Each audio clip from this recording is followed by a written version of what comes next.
Hey, hello there. Hey, welcome back to another video. Today, we're going to check out another leak. Yeah, there are more leaks. Could you believe it? There's actually like, I don't know, it's like a Hydra. You cut one head off and like 10 more spawn. I don't even know what's going on anymore. But this one is kind of interesting because it has a press release as well. And I think that's extra effort for a fake leak. And, you know, I appreciate that. So it could be real, could be fake. There's quite a lot of details. There's quite a lot of interesting details in this one. But before we jump into that leak, of course, guys, just want to shout out my Twitch, twitch.tv/MrGM. If you want to see me streaming World of Warcraft, patch 9.2 PTR, patch 9.2 release, 10.0 alpha beta, I'm over on twitch.tv/MrGM. Okay, so let's jump into it. As I said, there's quite a lot here. This is called the World of Warcraft Ashes of Galakaros. Galakaros? I thought it was Galakros, obviously like the dragon, but it's not. It's not Galakaros. Although it is involving Galakros, it'll make sense in a minute. I've kind of like breezed over it a little bit to have a little look what's going on here. And yeah, as I said, there is a press release though. Look at this. They've actually gone full on with the press release. So we're going to look at that after we've read the details here. There's quite a lot, as I said, so we're just going to jump into it. So this is actually by Blizzy Burner, who got banned in February 2022, weirdly enough. So it says, hey, I don't work for Team 2, but I'm good friends with someone who does. There are a few Blizzard announcements coming that are currently scheduled for February 18th. That's a week today. That's exciting. These have been in the pipeline for a while and were originally planned to be announced at BlizzCon Online 2022 before it got cancelled. Announcement for Diablo and Hearthstone are also coming, but won't be ready in February. Now, here's the thing. Hearthstone did an announcement yesterday of a new, like, mini pack or something. I don't really know what it is, but it's an Elixir one literally yesterday. So I don't know if that's related to what they're talking about. Maybe they were talking about Hearthstone expansion. I don't really know. Anyway, TLDR. Overwatch 2 CBT starts in late February. Closed beta test? Yep, that's what that is. Public test in mid-March. 3 new heroes. I don't care about that. Warcraft Gimor is a lore bible / ebook store app coming in summer. Okay. WoW expansion is Ashes of Galakaros. Galakaros. Yeah, okay, we've got to get that. New hero class is Tinker, tank DPS healer. Oh boy. Galakaros, aka the Dragon Isles, is on the far side of Azeroth, primordial volcanic islands. Okay, that sounds fun. Origins of the Dragonfly and all life on Azeroth alone will be important. Yeah, I think the Alune thing is kind of interesting because obviously we've had like the store stuff, and the store normally hints towards that. So maybe this person's utilizing that knowledge, or that is actually what's going on. Home of draconic wildlife, stranded Black Empire cultist, Oldar facility, like Oldum, those. New renown system. Oh boy. Called Accords. These are like Covenants, but only have cosmetics. Dragonsworn abilities for each spec, but I thought it was only cosmetic. The Living World is a new endgame world content model that will gradually revamp old zones on Eastern Kingdoms and Kalimdor, while telling a constant evolving story. World quest, reputation grinds, treasures, rares, and evergreen endgame content. Yeah, okay, that sounds fun. Living World is a long-term project that will take many years, starting with Darkshore and Arathi and Tanaris, and progress from there over time. Cross-faction play will eventually be extended to world content and guilds, possibly reputations and languages. I think with the world content, honestly, I don't think cross-faction needs to exist in world content. I think it's so many different like technical hurdles to go through, it's just not even worth it. But guilds sound fun. But yeah, world content is so confusing. Like imagine having like being able to go back and like Battle for Azeroth as an alliance and do the Horde story in Zandalar. Like it doesn't make sense, you know what I mean? I don't know how they would do it, and it's just not, it doesn't sound worth it. First announcement is Overwatch. Okay, I don't care about that. Alright, cool. Closed beta will start in late Feb. Well, there you go. How about that? Second is a new app called Warcraft Gimor. It'll be released this summer. It isn't a game, but rather an interactive digital lore bible that they want to be a living version of Chronicle. Okay. It's going to have some sort of way to earn in-app currency, which you can also buy. This will be used to purchase ebooks directly through the app. Okay, that sounds fun. Yeah, okay. I mean, maybe, right? It sounds like an interesting idea. We were actually talking about this on the stream, how there's no, like, you know, Chronicle was kind of the Warcraft Bible of things. Not that one. Not the Australian guy.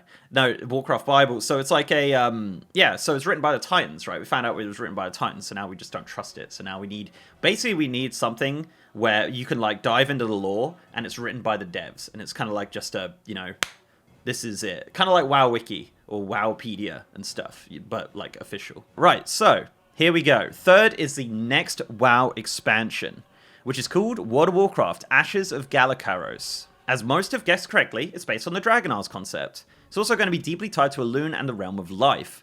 Galakaros is the name of the Dragonars. It's an island chain on the opposite side of Azeroth, which they're calling the far side of Azeroth. It sounds kind of weird, but my friend said it's inspired by the Galapagos Islands, with a lot of wildlife that's evolved in complete isolation. Most of the stuff on the island is draconic, but only Galakrond, oh there you go, and his brood was strong enough to get through the storm surrounding the island, which allowed them to come and go from ancient Kalimdor. It's based on primordial Azeroth, with lots of active volcanoes and rampaging elementals, and it's visually meant to be sort of an anti-Northrend, okay? Also has some Black Empire ruins, ancient temples for each of the 5 dragonflights, and an Oldar facility where life on Azeroth first evolved. Okay, yeah, I mean, that sounds pretty cool, right? Yeah, far side of Azeroth is such an interesting concept, and there's so much to explore there. I mean, if you look at any globes of Azeroth, there's like a massive gap at the back, so we just don't really know what's going on. I like the idea of an anti-Northrend. That's kind of fun. I always like Northrend, always like Northrend's geography and things like that, and obviously Galakrond is related to Northrend in the fact that I think Galakrond fell there or something. There's like a Galakrond's full map that actually existed since 8.2. Weirdly enough, actually, to kind of sidetrack on that map, it's actually existed since 8.2. It has actually got random tweaks pretty much every patch. I don't know why, but yeah, it's nothing actually has changed on that map. They've just been tweaking it for some unknown reason. It's been around since 8.2. It's listed as scenario, but yeah, it was never used. Very weird. Very, very weird. Anyway, they're keeping a version of Covenant and Renown system. It's called Accords, but based off feedback from Covenants, they're stripping them way back and keeping pretty much everything optional and cosmetic. Towards the end of the leveling experience, you get empowered by Elune during the Eclipse and become Dragonsworn, which will give you a movement ability and a unique active ability for each specialization. But this time around, there's no hard choice to make. Instead, which of the 5 Accords you join simply changes the way your Dragonsworn ability looks. Yes! I love that. Okay, perfect. Your Accord campaign and the cosmetic rewards you get. After completing one Accord campaign, you can do the campaigns for the other 4, but some rewards will be restricted initially. Okay, cool. That sounds good. That sounds like a cool concept. That's like that's how Covenants probably should have been in hindsight. But that's cool. I like the fact that it changes the look of the ability, but not the actual ability itself. Good. I like it. That's fun. There'll also be a new hero class, the Tinker. Now, yeah, this is weird. So, I guess it's not really related to the dragon stuff, but anyway, we'll give it a chance. We'll see what it says. Which my friend says is an idea they've always wanted to do. It's been the most requested class since Demon Hunter. It's less tied to the Dragon Isles and more to this new endgame concept called the Living World. Okay, yeah, that makes sense. Which I'll explain later. Tinker will have tank, healer, and DPS specs. It will utilize a special backpack. What? Using the new back cosmetic slot, think Gazlo and Heroes of the Storm. Okay. Basically, you have mechanized gizmos and gadgets that will pop out of your backpack for all your different ability animations. They'll have a bunch of different cosmetic backpacks that you can earn that will be exclusive to the Tinker class. The DPS spec will be able to turn their backpack into a robotic companion, the healing spec will be able to turn it into a medical drone, and the tanking spec will be able to turn into a mech suit. Cool. That sounds really fun, actually. Yeah, I hope that's real. That actually sounds like a bunch of fun. Interesting, though. Yeah, I wonder how that works with transmog. Curious.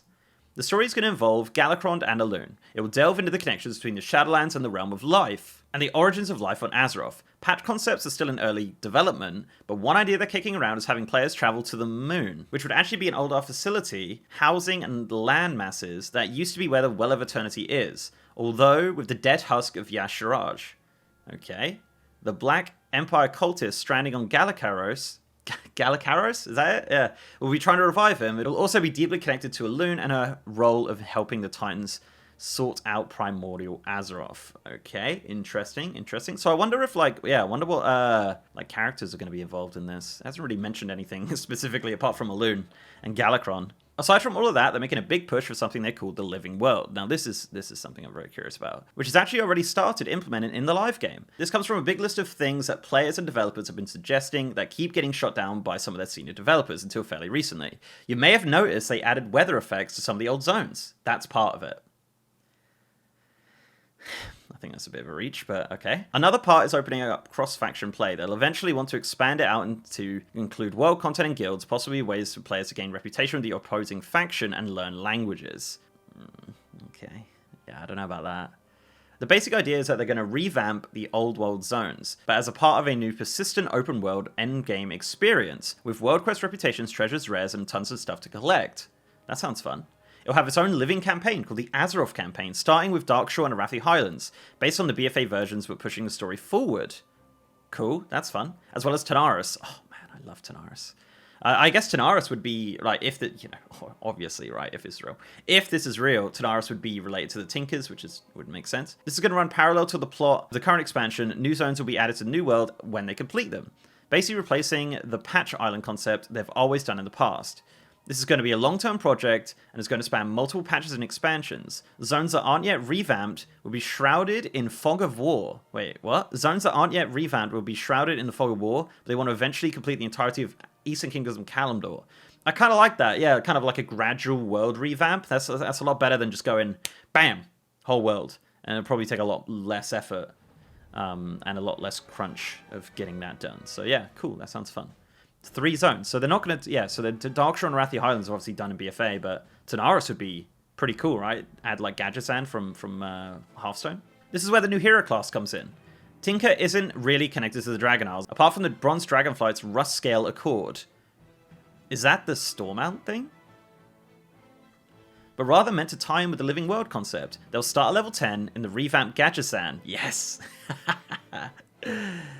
Which is loosely inspired by the Gadgetzan expansion in Hearthstone. This will be part of the Tanaris revamp, which will be the first big zone revamp for the Living World. And they intend to have it ready and playable in 10.0 pre-patch along with a hero class. That's good.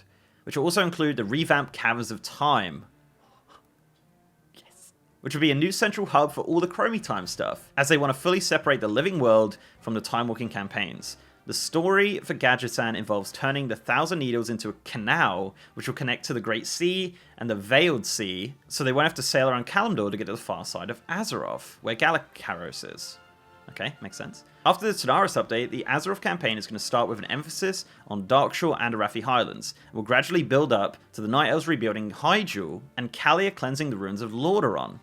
Okay, this also involved Bane attempting to repair the relationships between the Tauren and Night Elves, and Anduin goes into self-imposed exile in Lordaeron. Okay, that sounds believable.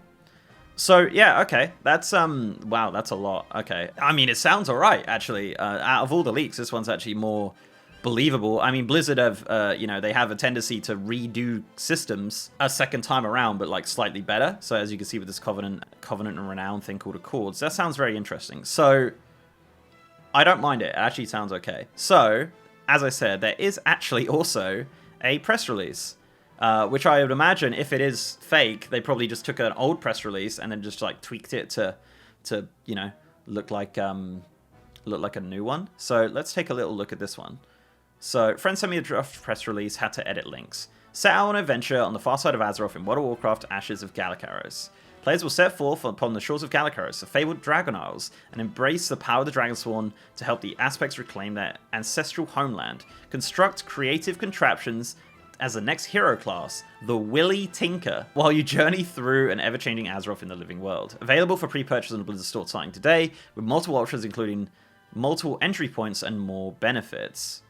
Okay, February 18th, so this is in Irvine. As forces across the cosmos focus their gaze on Azeroth following the reality-altering demise of Zovaal, the mighty dragon aspects gather to petition their wary leaders of the Horde Alliance for aid in a monumental task. Today, Blizzard Entertainment has proudly announced World of Warcraft Ashes of Galakaros, the latest expansion for its acclaimed massive multiplayer online role-playing game, which will see players setting forth on an epic adventure to uncover origins of dragonkind and perhaps the origins of life itself. This is really well written, I'm not gonna lie. Yeah, this is exactly how they would write it. I'm honestly impressed if it is fake.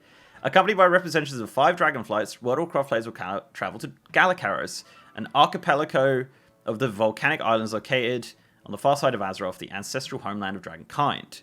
Surrounded by turbulent seas and stormy skies, the Dragon Isles are shattered remnants of primordial Azeroth, untamed and inhospitable, and hiding countless secrets. Under the conjunction of Azeroth's 2 moons, they will become Dragonsworn, pledging their fealty to one of the 5 Accords that will execute the will of the Aspects. The Black Talon... Oh, has this got the... Oh, this is actually the names. Okay, cool.